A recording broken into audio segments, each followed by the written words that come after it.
The selection proceedings on Herath Prime were, by the standard of interplanetary diplomatic occasions, a masterpiece of organized discomfort. The assembly hall itself did not help matters. It had been designed 3 centuries ago by an architect who believed that ceilings should inspire existential reflection, and the result was a vaulted chamber so vast and so aggressively symmetrical that everyone inside it felt, with some justification, that they were being evaluated rather than the other way around. The atmospheric processors hummed at a frequency just below conscious awareness, which the Herath diplomatic corps had long maintained was purely coincidental, and which everyone else had long suspected was deliberate. The lighting was the particular shade of blue-white that made humans look slightly unwell and made Vorathi delegates look, depending on who you asked, either distinguished or terrifying. There were 41 candidates present. This was, by historical comparison, a respectable number, the 3rd highest attendance for a selection proceeding in the current dynasty, a fact the moderator had mentioned in his opening address, with the specific enthusiasm of a man trying to make a statistic sound like good news. The candidates had arrived from 9 systems, had been processed through 4 layers of diplomatic credential verification, and had been provided with a detailed informational dossier on Princess Ellie of the Herath bloodline, her titles, her responsibilities, her temperament as assessed by 3 independent evaluators, and her dietary requirements, which occupied 2 full pages and included a glossary. Most of the candidates had read the dossier on the transit in. Most of them had reached their conclusions somewhere around page 4. Ellie stood at the designated presentation position near the front of the chamber, with the composed stillness of someone who had attended enough of these proceedings to have developed, through repetition, an extremely accurate predictive model of their outcome. She was tall, pale in the way that suggested something more deliberate than mere genetics, and her ears, long, tapered, curving to elegant points well above the line where a human ear would have ended, were the only feature that required any particular adjustment of expectation from a first-time observer. Everything else about her was simply a woman of exceptional stillness, watching a room full of men who had already decided what they were going to do and were waiting for the format to give them permission to do it. The moderator, a career diplomat named Boris who had survived 11 selection proceedings and intended to survive this one, worked through the procedural requirements with the practiced efficiency of someone who has learned to find meaning in thoroughness rather than outcome. He called the assembly to formal attention. He recited the relevant articles of the Herath Compact. He acknowledged the delegations by system. Each acknowledgement met with a nod from the relevant section, and moved toward the final call with the momentum of a man who has done this before and knows precisely where it ends. "The formal invitation is open," Boris said, and his voice carried to every corner of the chamber with the help of an amplification system that was, like most things on Herath Prime, older than it appeared and more sophisticated than it announced itself to be. Any candidate who wishes to present themselves for consideration will do so now. The room produced a silence so thorough and so unified that it had, in a technical sense, a texture. Somewhere in the middle distance, a data tablet slipped from a delegate's grip and struck the floor. The delegate retrieved it with the focused attention of a man who has just become very interested in his tablet. Ellie observed all of this with the patience of someone whose predictive model had just received another data point confirming its accuracy. She had a very good model. It had never once been wrong. Then, from the far end of the human delegation section, without consulting anyone seated adjacent to him, and without any of the preliminary throat clearing or weight shifting that typically precedes a public action performed for the room's benefit, a man stood up. He was not remarkable to look at, which was itself, in this context, somewhat remarkable. He was of average height for a human male, with the kind of undemonstrative face that does not announce itself and does not particularly require an audience. He found the moderator with his eyes, gave his name, Adrian, nothing more, offered with the calm brevity of someone answering a direct question, and remained standing in the silence that followed with the patient ease of someone who has done what the moment asked of him and is prepared, without apparent difficulty, to wait. Ellie looked at him from across the assembly floor. Her model, for the first time in a very long time, returned an unfamiliar result. The procedural requirements following a successful candidate presentation were, according to the Herath Compact's 14th article, to be completed within 1 standard hour of the assembly's conclusion. This gave Boris exactly 53 minutes to process Adrian's credentials, confirm the delegation's authorization, cross-reference the candidate's biometric profile against the quadrant-wide registry, and produce the formal documentation that would move the proceeding from its opening phase to its first contact interval. Boris accomplished all of this with the focused efficiency of a man who has spent a career turning awkward situations into paperwork, which is the diplomatic world's preferred method of making them manageable. The human delegation, meanwhile, accomplished something considerably more difficult.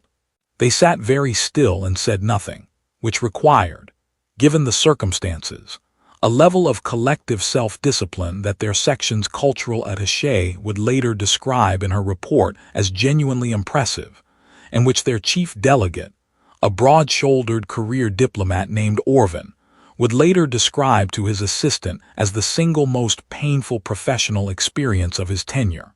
Orvin had not been informed that Adrien intended to stand. He had not been consulted. He had received approximately the same notice as everyone else in the room, which was none, and he had spent the subsequent 53 minutes composing, revising, and ultimately discarding 14 different opening sentences for the message he was going to have to send to the Office of Interplanetary Relations explaining what had just happened. He settled, eventually, on, developments have occurred. It was not his best work. The first contact interval took place in one of the hall's secondary chambers, a room that had been designed for exactly this purpose, and which therefore had the specific atmosphere of a space that exists entirely in service of a single uncomfortable function. The furniture was neutral. The lighting had been adjusted to something warmer than the assembly hall, which helped humans look less unwell and helped the room feel less like an evaluation, though it did not fully succeed at either. A tray of refreshments had been provided, which was either a diplomatic courtesy or a joke, depending on how carefully one had read the dossier. Adrien looked at the tray when he entered. He looked at it with the calm, assessing gaze of someone reviewing available information and making a quiet note of it, and then he looked away and did not look at it again, which Ellie, who had been watching him from the moment he crossed the threshold, registered as the kind of small and unremarkable competence that is, in its own way, more informative than anything a person says in the first 5 minutes of a formal introduction. She was already seated when he entered. This was protocol. She had been seated for 4 minutes, which was also protocol, and which she had spent reviewing her own assessment of the situation with the methodical honesty she applied to all calculations she suspected might be compromised by something other than pure analysis. The something other than pure analysis in this case was curiosity. She was aware of it. She did not find it comfortable. Adrien, she said, because the protocol required her to open, and because his name was the only one he had offered, which she had not yet decided whether to find unusual or simply direct. Princess Ellie, he said, and sat down across from her with the unhurried ease of someone taking a seat at a table rather than a position in a proceeding.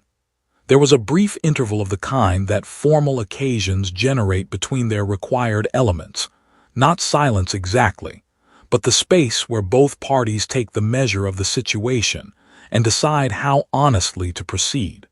Ellie decided to proceed honestly. She generally did. It was more efficient, and efficiency, across the span of a very long life, acquires the weight of genuine preference. "You read the dossier," she said. "Yes." "All of it?" "Twice," Adrien said. She studied him with the focused attention she had been applying to him since the assembly floor, the attention of someone whose predictive model has produced an anomalous result, and who is now engaged in the careful work of determining whether the anomaly represents an error in the model or a genuine deviation in the data. "And your conclusion," she said, after the second reading. "That it was thorough," he said. "Whoever wrote the glossary was very committed." Something moved at the corner of Ellie's mouth that was not quite a smile, but was adjacent to one in the way that certain things are adjacent to other things, without being willing to fully commit. "He wrote 7 drafts," she said. "He felt strongly that the terminology required precision." "He was right," Adrian said. "Precision seems relevant." She looked at him. The chamber's adjusted lighting was doing its best work, and she was, in the specific and unhurried way of someone who has had a very long time to practice observation, watching him with everything she had.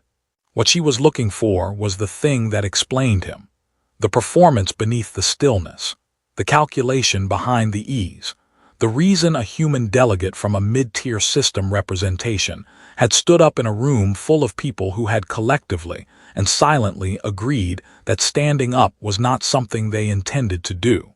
She did not find it. What she found instead was the absence of it, which was considerably more interesting and considerably more difficult to account for. "You understand what the proceeding involves," she said. It was not a question. "Yes," Adrian said. "You understand it specifically," she said, "not in the general sense." "The glossary was very clear," he said, and there was something in the way he said it, not humor exactly, but the shadow of it, the shape of a man who finds the situation genuinely absurd, and has decided that acknowledging the absurdity is more honest than pretending it isn't there. That caused Ellie's revised calculation to produce, for the second time that afternoon, a result she had not previously encountered. She looked at him across the neutral table in the room designed for exactly this uncomfortable purpose, and she found that she was interested in what he would say next. Not diplomatically interested, not strategically interested, simply interested in the way that had become, across a very long life, quite rare. The first contact interval had a scheduled duration of 40 minutes. This was specified in the 14th article of the Herath Compact, Subclause 9, which had been written by a committee that believed 40 minutes was sufficient time to establish the basic parameters of a formal introduction, without allowing either party to develop expectations that the proceeding had not yet formally authorized. The committee had been thorough, conscientious, and almost entirely wrong about how time functions when two people are actually paying attention to each other. Ellie and Adrien spoke for 1 hour and 17 minutes. Boris, monitoring the interval from the anteroom with the resigned patience of a man who has learned to bring reading material to these occasions, noted the overrun in his log with the careful neutrality of someone who has decided that accurate record-keeping is its own reward, and that commentary is a luxury he cannot afford. What they spoke about in the first hour was the dossier. This was not unusual. The dossier was the common ground that the proceeding provided, the shared text from which both parties were expected to begin, and most first contact intervals moved through it with the efficient awkwardness of two people discussing a document that one of them wrote and both of them find slightly embarrassing for different reasons. What was unusual was the direction the conversation moved once they had passed through the expected formalities and arrived, without either of them having planned it, at something more honest. Adrien had questions. This was, in Ellie's experience, not remarkable. Candidates always had questions, or performed having them, which was a different thing and generally recognizable within the first 3 exchanges. What was remarkable was the specific quality of his questions, which were not the questions of someone managing an impression or navigating a risk, but the questions of someone who is genuinely trying to understand a situation and has decided that the most direct route to understanding is to ask directly. He asked about the dietary requirements with the calm precision of someone reviewing a technical specification, not with the careful delicacy of someone trying not to say the word that everyone in the room is thinking. He used the correct terminology, which meant he had read the glossary with actual attention, and he asked one follow-up question that indicated he had also read the supplementary references listed at the bottom of page 7, which Ellie was fairly certain no previous candidate had ever reached. "You read the appendix," she said. "It clarified some things," Adrian said. "Most people," Ellie said, with the measured evenness of someone selecting their words not for effect but for accuracy, "do not read the appendix." "Most people," Adrian said, "had already made their decision before they reached page 4. She considered this.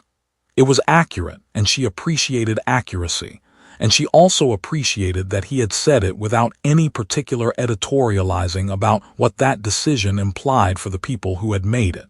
He was not performing generosity toward the 40 candidates who had remained seated. He was simply noting a fact, which was, she was finding, his general approach to most things. "Why didn't you?" she said.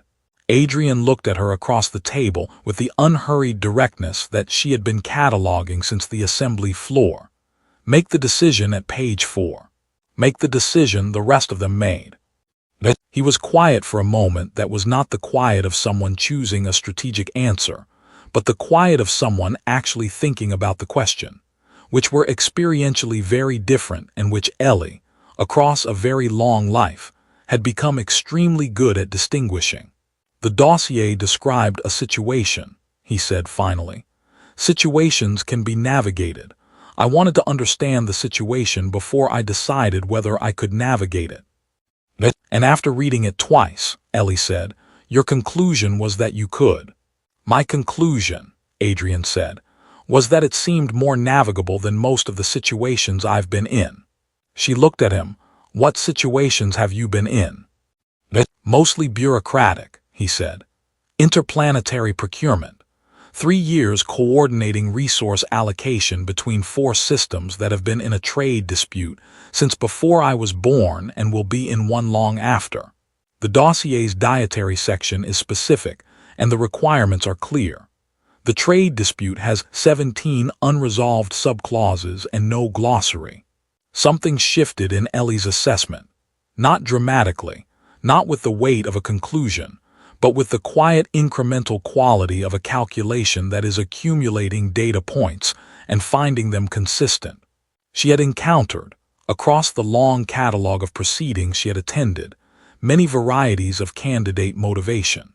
She had encountered ambition dressed as admiration, strategy dressed as sincerity, and on one memorable occasion, a delegate who had stood up during the final call because he had misunderstood the procedural format and thought he was voting on a trade resolution. Adrien did not fit any of these categories, and she was finding, with a clarity that she did not entirely welcome, that the category he did fit was simply someone who had read the information, assessed the situation, and decided that the situation did not disqualify itself. This was, in the context of her experience, extraordinary. She was treating it, for the moment, as a data point rather than a conclusion, because she had lived long enough to know that data points require accumulation before they earn the weight of meaning. "The proceeding moves to a structured engagement interval tomorrow," she said. 3 sessions over 6 days. The format is specified in Article 15. "I've read Article 15, Adrian said. "Of course you have," Ellie said, and this time what moved at the corner of her mouth committed fully, briefly, to being what it was.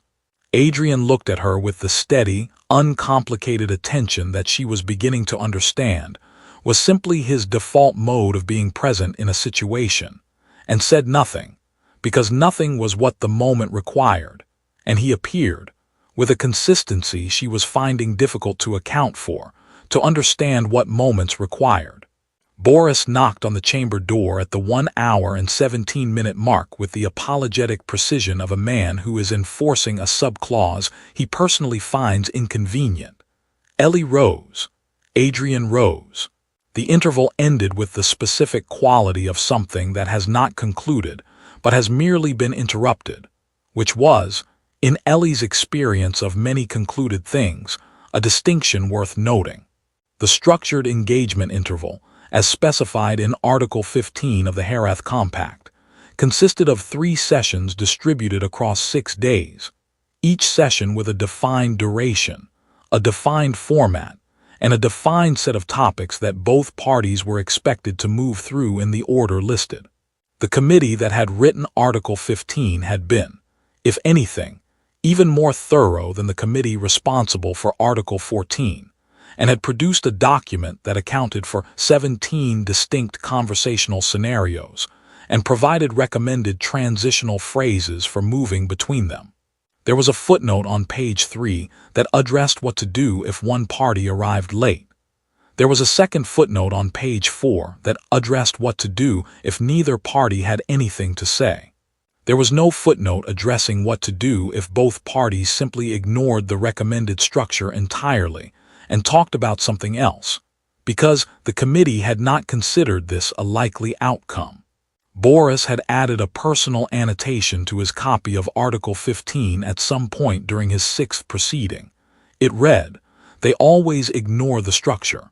He had underlined it during his 8th. He did not bother to look at the recommended transitional phrases anymore. The first session took place in the same secondary chamber as the first contact interval, which Ellie suspected was intentional on someone's part, and which she found, on reflection, either thoughtful or lazy, depending on whose part it had been. Adrian arrived exactly on time, which she noted, and sat down across from her with the same unhurried ease as before, which she also noted, and which was beginning to accumulate in her assessment with the quiet persistence of evidence that has decided to make a point. The recommended structure for Session 1 covered background, origin system, professional history, and formative experiences, in that order, with suggested durations for each. They covered professional history first, because Adrien asked a question about the Herath trade network that moved them there directly, and formative experiences second, because the answer to his question led, through a chain of associated contexts that neither of them had planned, to something Ellie had not discussed in a formal proceeding before. She had discussed it in other contexts. She was not guarded about it precisely. Guarded implied an active effort of concealment, and she had lived long enough to find concealment more exhausting than it was worth. But she had not discussed it in a proceeding, because proceedings operated on the implicit understanding that certain things were acknowledged, and then set aside. The way the dossier's dietary section was acknowledged, and then set aside, and the shape of what her life actually looked like across the span of time it had covered, was not something that fit comfortably into the acknowledged and set aside category. Adrien did not set it aside. He asked about it with the same direct, undemonstrative attention he applied to everything, and she answered, and the answer was longer than she intended, and he listened to all of it without the particular quality of listening that is actually waiting. The kind where the other person's words are being processed at a surface level while the listener composes their next contribution. He listened as if the information actually mattered to him, which was either genuine or the most sophisticated performance of genuine she had encountered. And she was applying, with increasing frequency, the uncomfortable hypothesis that it was the former. 340 years is a long time to attend proceedings, Adrien said when she had finished. It is, Ellie said. The format has not improved proportionally. Has anything improved? She considered this with the honesty she applied to all questions she found genuinely interesting. The atmospheric processors, she said. The original installation hummed at a frequency that was actively unpleasant. The current one is merely subliminal. That's a low bar, Adrien said. It is the bar that was available, Ellie said. He smiled at this, not the broad, performed smile of someone demonstrating warmth for a formal occasion, but the brief, real expression of someone who has found something genuinely amusing, which was a different thing and which landed differently.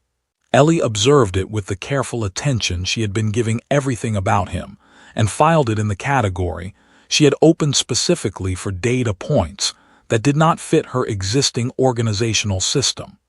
The category was getting full. On the 4th day, between the first and second sessions. The human delegation section produced a development that Orvin later described to his assistant as the most concentrated experience of institutional anxiety he had witnessed in 22 years of diplomatic service. The development was a report filed by the Herath Confederation's observer delegation, which had noted, with the formal neutrality of a body that has an opinion and is expressing it through the rigorous application of procedural language, that the human candidates' continued participation in the proceeding represented an outcome that several parties had not incorporated into their strategic projections, and which those parties felt warranted, at minimum. A formal notation. Orvin read the report twice. He then sent a message to his counterpart in the Herath delegation that was, for a career diplomat, remarkably brief. It said, "He is a private citizen exercising a right recognized under the compact. The delegation's position is that this requires no further notation." He sent a copy to the Office of Interplanetary Relations with the subject line, "For your awareness." He did not explain what they should be aware of, because he felt, with some justification, that they could work it out. Adrien, when Orvin informed him of the report during a brief and somewhat tense meeting in the delegation's transit quarters, listened to the full summary, and then asked if the Herath Observer delegation had filed the report under Procedural Article 9 or Article 11, because the response options were different depending on which article they had used. Orvin stared at him for a moment with the expression of a man recalibrating his assessment of a situation he thought he understood. "9," he said. "Then there's nothing to respond to," Adrian said. Article 9 notations are self-resolving if no second party endorses within 48 hours. "I know what Article 9 notations are," Orvin said, with the careful enunciation of a senior diplomat who is experiencing something he will need time to process. "I have been doing this for 22 years. "Right," Adrian said. "Sorry." Orvin looked at him for another moment. "How do you know the compact well enough to cite subclauses?" "I read it on the transit in," Adrian said. Orvin sat down. It was not a planned action. His legs simply made a unilateral decision, and the chair happened to be there. The second session took place on the 5th day, in a different chamber than the first, which was either a rotation in the protocol or someone on the proceedings committee expressing a preference for variety. The new chamber was slightly warmer than the previous one. The furniture was arranged at a marginally different angle, and the atmospheric processors hummed at a frequency that Ellie assessed, with the precision of someone who had been calibrating this particular variable for 3 centuries, as approximately 4 Hz lower than the assembly hall. These were small differences. She noted them anyway, because noting things was a habit so deeply embedded in her that it had long since stopped feeling like effort, and had become simply the texture of how she moved through the world. Adrian noticed the room was different too. He did not comment on it. He sat down, looked briefly at the angle of the furniture with the expression of someone making a minor internal adjustment, and turned his attention to her with the same quality of presence he brought to everything, which was beginning to feel, to Ellie, less like a characteristic and more like a position, a deliberate and considered orientation toward whatever was in front of him, maintained not through effort but through something that had, over time, become structural. The recommended structure for Session 2 covered values, long-term orientation, and compatibility of purpose. Boris had written *C annotation in the margin next to Session 2's recommended structure on his personal copy of Article 15. The annotation on the following page said, "They never do this one either." They did not do this one either. What happened instead was that Ellie asked Adrian about the trade dispute. Not because it was on the recommended list. It was not, but because she had been thinking about it since he mentioned it in the first contact interval. Thinking about it with the specific quality of attention she gave to things that contained more information than they initially appeared to.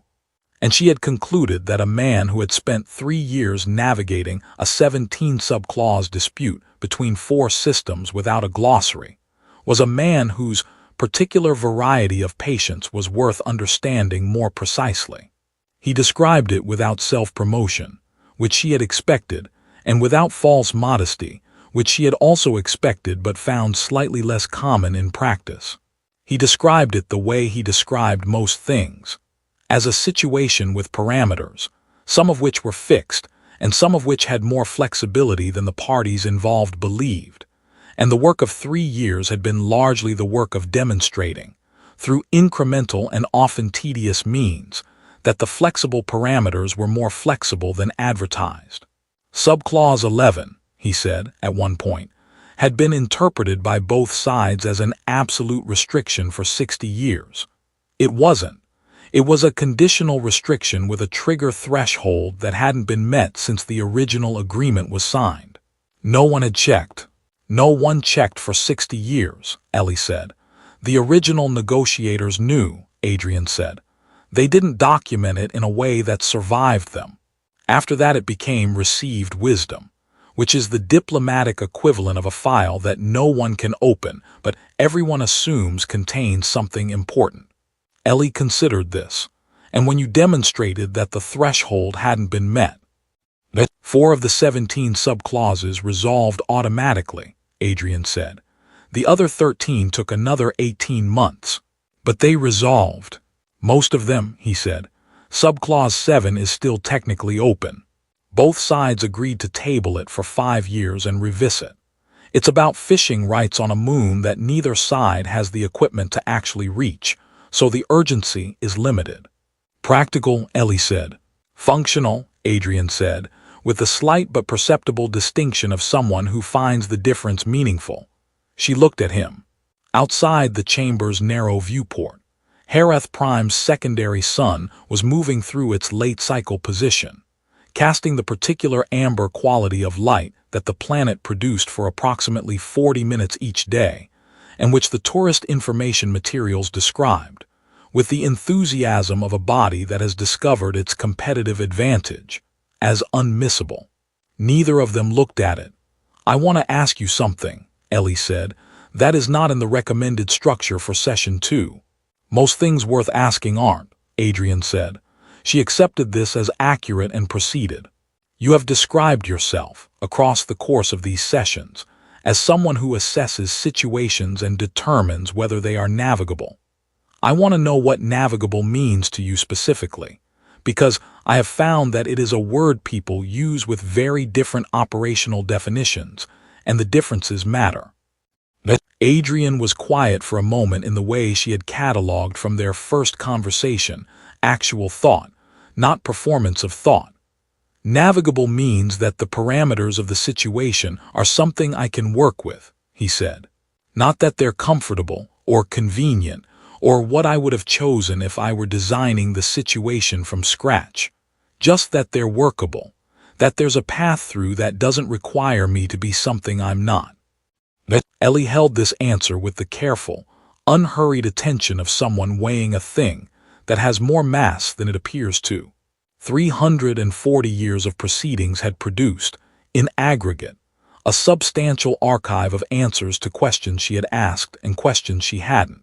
And the archive had certain recurring patterns that she had learned to recognize the way you learn to recognize weather, not as individual events, but as the shape of a system. What Adrian had just said did not match any of the patterns. It was not reassurance. It was not strategy. It was not even, in the conventional sense, romantic. It was simply an honest account of how he approached things, offered without apparent concern for how she received it, and it landed with the specific weight of something that has not been calibrated for effect.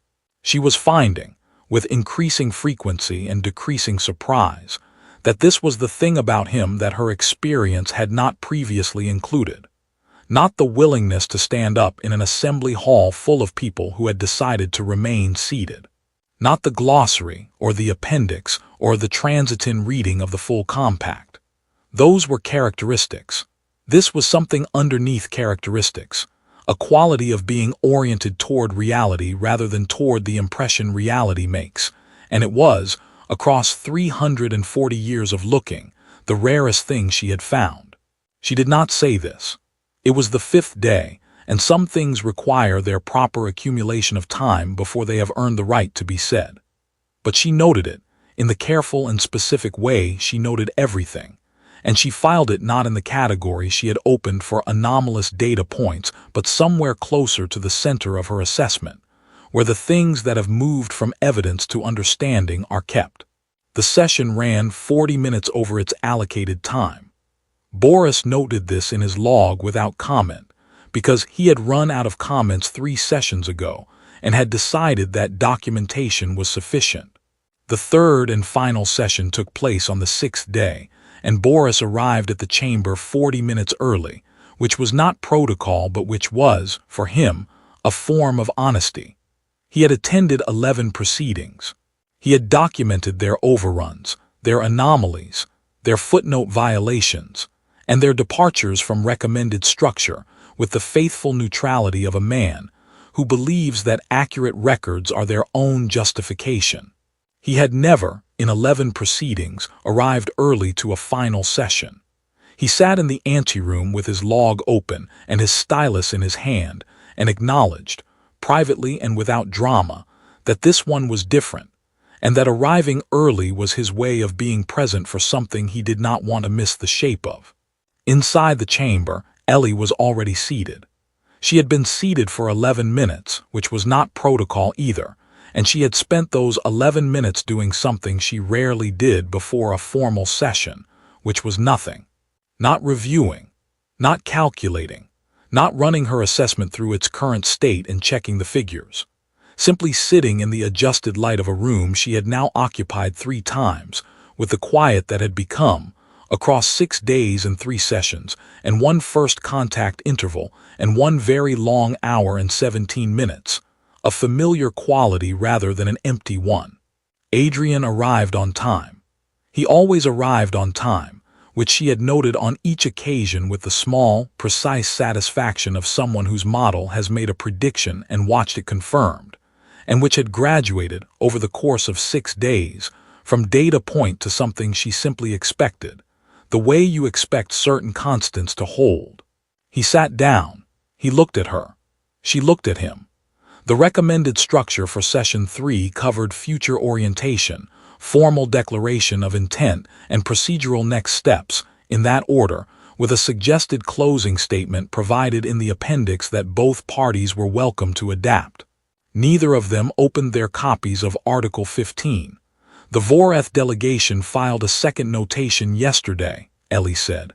Under Article 11 this time, Adrien said. You saw it. Orvin told me this morning, he said. He's been keeping me informed. I think it started as due diligence and has developed into something he finds personally interesting. Article 11 notations require a response within 72 hours, Ellie said. They do, Adrien said. The response options are listed in Article 11, Subclause 4. Option 3 is a formal continuation declaration, which closes the notation and places any further procedural challenges on a 60-day hold. He paused for a moment with the quality of someone who has reviewed the relevant information and arrived at a position he is about to state plainly. It seemed like the practical choice. Ellie looked at him across the table that had become, across the architecture of 6 days, something closer to familiar ground than formal furniture. You filed a continuation declaration, she said. This morning, Adrian said. Before Orvin finished his coffee. He was very calm about it. He sat down in the same chair he sat down in last time and stared at the wall for a while, and then he asked me if I had also read the Herath Compact's secondary protocols on the transit in, and I told him I had skimmed them, and he said that he was going to need a different chair. Something moved through Ellie that was not quite amusement and not quite something else, but occupied the space where both of those things meet, and she did not manage it or redirect it or file it in the appropriate category. She let it be what it was, which was, for her, the most precise measure she had of how thoroughly 6 days had revised something fundamental in the way she was approaching this.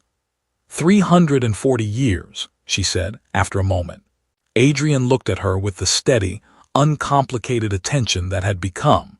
She realized the thing she had been orienting toward in every session, the way the chamber's viewport oriented toward Herath Prime's secondary sun.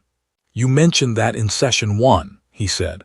"I'm mentioning it again," she said, "because I want to be specific about what I'm telling you, and specificity requires the number." She held his attention with the directness of someone who has decided that the moment has accumulated enough to earn what she is about to say.